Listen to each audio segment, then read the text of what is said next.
Terima kasih Anda masih bersama kami di Kabar Petang. Kita juga sudah bergabung bersama kami Wakil Sekjen Partai Kebangkitan Bangsa, Saiful Huda. Dan sebelum kita lanjutkan dialog mengenai poros koalisi Pilpres 2024, kita dengarkan kumandang azan maghrib untuk wilayah DKI Jakarta dan sekitarnya berikut ini. Selamat menjalankan ibadah sholat maghrib bagi Anda di wilayah DKI Jakarta dan sekitarnya. Kita lanjutkan dialog menyambung apa yang tadi menjadi pertanyaan saya kepada Kang Aceh. Kang Aceh, ada makna khususkah dalam pertemuan antara Erlangga Hartarto dengan Puan Maharani hari ini? Ya, pertama bahwa kami sebagai kedua partai pendukung pemerintah tentu kita ingin menyamakan persepsi kita, ingin menyamakan visi misi kita terkait dengan situasi yang dihadapi oleh bangsa kita saat ini, di mana kita sama-sama harus mengantisipasi berbagai kemungkinan-kemungkinan yang akan terjadi akibat dari tantangan global yang kita hadapi saat ini, tantangan resesi, ya, dan bagaimana Indonesia menghadapinya. Kami tadi cukup lengkap dari Golkar, para anggota fraksi hadir, ya, karena bagaimanapun tentu dukungan dari kedua partai politik yang merupakan pemenang pemilu pertama dan yang kedua itu penting sekali untuk memastikan stabilitas politik dan stabilitas ekonomi dalam menghantarkan pemerintahan Presiden Jokowi K. Ma'ruf sampai 2024. Ya. Yang kedua, makna penting dari pertemuan tadi juga kami ingin menunjukkan, sekalipun masing-masing partai politik memiliki kewenangannya untuk menyusun strategi dalam konteks pemenangan 2024, tadi bahasanya Ibu Puan sungguh sangat baik sekali. Ada saatnya partai itu bersanding dan ada saatnya partai itu juga bertanding, gitu. Dan ini merupakan satu hal yang harus kita maknai, bahwa kedewasaan politik antar ketua umum partai politik itu ya harus ditunjukkan dengan cara selalu melakukan komunikasi politik, karena toh tujuan masing-masing partai politik itu sama, adalah menghantarkan bangsa ini untuk mencapai kemajuan dan kesejahteraan rakyat. Dan karena itu untuk berbicara tentang kesejahteraan dan kemajuan bangsa, tentu kita tidak boleh ada sekat-sekat di antara partai politik, gitu ya.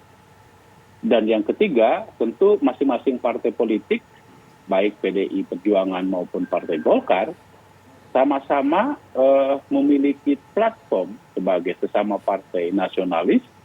Ya, kami tentu menginginkan agar politik ke depan adalah politik yang tidak menggunakan politik identitas, tetapi politik kebangsaan yang harus menjadi cerminan dari kontestasi politik kita tersebut, gitu. Karena itu kami tadi tentu menginginkan bahwa ada gagasan yang bisa dipersepsikan sama dalam konteks bagaimana membangun bangsa ini ke depan. Gitu. Iya, Kang Aceh, apakah artinya akan ada komunikasi lebih intens lagi ke depannya untuk berjalan bersama-sama dalam suatu koalisi yang lebih luas lagi dengan PDI Perjuangan artinya?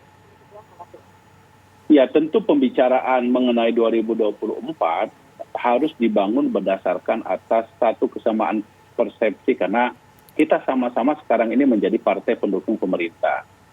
Nah, kalau kita sama-sama memiliki kesadaran bahwa keberhasilan pemerintahan Jokowi Pak Ma'ruf merupakan berhasil, maka ini merupakan keberhasilan dari kedua partai tersebut sebagai pendukung pemerintah, gitu. Karena itu, maka tentu komunikasi politik tetap harus dilakukan, karena bagaimanapun kan politik itu sangat dinamis, berbagai kemungkinan bisa saja terjadi. Baik. Hanya saja kan yang harus kita pastikan adalah kondisi per hari ini, kita harus sama-sama memiliki persepsi dengan dukungan dua partai politik ini tentu akan menghantarkan kesuksesan pemerintahan Jokowi Pak Ma'ruf. Jadi saya kira yang dilakukan oleh Mbak Puan tentu akan memberikan satu isyarat yang jelas bahwa kami sebagai dua partai pemenang pemilu di tahun 2019 yang lalu memiliki komitmen bersama untuk bagaimana memastikan bahwa keberhasilan pemerintahan Presiden Jokowi K. Ma'ruf itu menjadi taruhan kedua partai ini. Nah, karena itu apa yang tadi dibicarakan oleh Ketua Umum kami ya dengan Mbak Puan itu lebih menitik beratkan kepada politik pembangunan. Ya, makanya pilihannya adalah di Monas. Monas itu dibangun oleh Presiden Soekarno, tapi diresmikan oleh Presiden Soeharto. Gitu. Jadi sebetulnya secara simbolik tentu ini menunjukkan bahwa kami bisa bertanding, tapi kami pun juga bisa bersanding. Oke, bisa bertanding, bisa bersanding, dinamika politik masih cukup sangat cair. Kita juga tanyakan kepada Wakil Sekjen Partai Kebangkitan Bangsa, Mas Saiful Huda. Ini kan Gerindra dengan PKB sudah sangat solid, atau dinamika politik ini juga bisa berkembang, join juga saja sama yang lainnya, atau bagaimana? Ya, sejak dari awal ketika koalisi ini dibangun antara PKB dan Gerindra, memang semangatnya ini bagian dari cara membentuk blok poros baru atau blok poros dari koalisi Partai Papan Atas dan Partai Papan Tengah. Dalam hal ini Gerindra mewakili Papan Atas dan PKB mewakili Papan Tengah.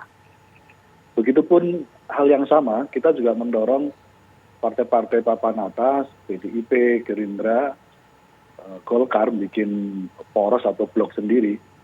Ini bagian dari upaya kita juga untuk menyuguhkan banyak figur tahun 2024 yang akan datang.